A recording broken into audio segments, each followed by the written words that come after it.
তাবারাকাল্লাযী বিয়াদিহিল মুলকু ওয়া হুয়া আলা কুল্লি শাইইন কাদির। শক্তিশালী, ক্ষমতাধর, অহংকার একমাত্র আল্লাহ পাকের, এটা কোনো মানুষের নয়, কোনো মানুষের নয়। সাহাবায়ে কিরামদেরকে যদি কোনো দায়িত্ব দেয়া হতো, কোনো দায়িত্ব, তো নিশ্চিতভাবে কোনো ব্যক্তি, এখানে যারা আছেন আপনাদের ভিতর থেকে একজন নেতা নির্ধারণ করা হবে। কোনো মানুষ উঠে বলে না যে ভাই আমাকে নেতা বানান। দেখেন তাদের কালচার কি, তাদের আচরণ কি।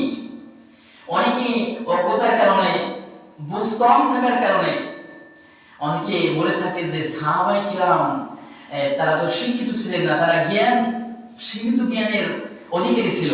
নো, সাহাবায়ে কিরাম যে তাফসীর করেছেন সেই তৎকালে, সেই অন্ধকার যুগে তাদের সামনে আর এত বড় ব্যাখ্যা করে বিশ্লেষণ গভীরভাবে, আপনি যে সাইটে যান, রাজনীতিতে যান, আপনি সেই বিশাল আসমানের তথ্যতে যান, মাটির গভীরতার ভিতরে তথ্য যান, সকল তথ্য দিয়ে কোরআনের ভিতরে যে ভূমিকা রেখেছে সাহাবায়ে কিরাম, এখন পর্যন্ত কেউ করতে পারে না।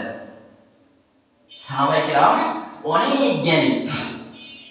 সেই আল্লাহ পাক বলেছেন, গোলাম শোনো, রাজত্ব হবে কার, ক্ষমতা হবে কার? যিনি একমাত্র পরাক্রমশালী, শক্তিশালী, ক্ষমাময়, যিনি সবার উপরে থাকেন। আর সেই আল্লাহ পাক আমাদের মালিক, আপনার মালিক, একদিন এই আসমান জমিন তৈরি করে, সৃষ্টি করে ওই যে সিংহাসনে বসেন, কিয়ামতের আগে কোনো মানুষ কেন, কোনো ফেরেশতা কেন, কোনো কেউ তার স্থানকে দখল করতে পারবে না। আলহামদুলিল্লাহ, এমন একজন ক্ষমতাশীল মালিকের গোলাম আমরা হতে পেরেছি, আলহামদুলিল্লাহ। সেই আল্লাহ পাক বলেন, আল্লাযী খালাকাল মাউতা ওয়াল হায়াতা লিয়াবলুয়াকুম আইয়ুকুম আহসানু আমালা ওয়া হুয়াল আজিজুল গফুর। এই যে দুনিয়াতে এত সুন্দর করে আমাদেরকে তৈরি করেছেন, বানিয়েছেন আল্লাহ পাক, একটা উদ্দেশ্য আছে কিনা? আছে। এখানে আপনারা জুমার নামাজ আদায় করতে এসেছেন, অনেক গুরুত্বপূর্ণ মূল্যবান কাজ নষ্ট করে, সময় নষ্ট করে, একটা উদ্দেশ্য আছে কিনা? একটা উদ্দেশ্য আছে। বাড়িতে বিশাল আয়োজন করেছেন, আজকে একটা উদ্দেশ্য আছে কিনা? নিশ্চিতভাবে উদ্দেশ্য আছে। আমাদেরকে যিনি মালিক, তৈরি করেছেন, সৃষ্টি করেছেন, অবশ্যই একটা উদ্দেশ্য আছে।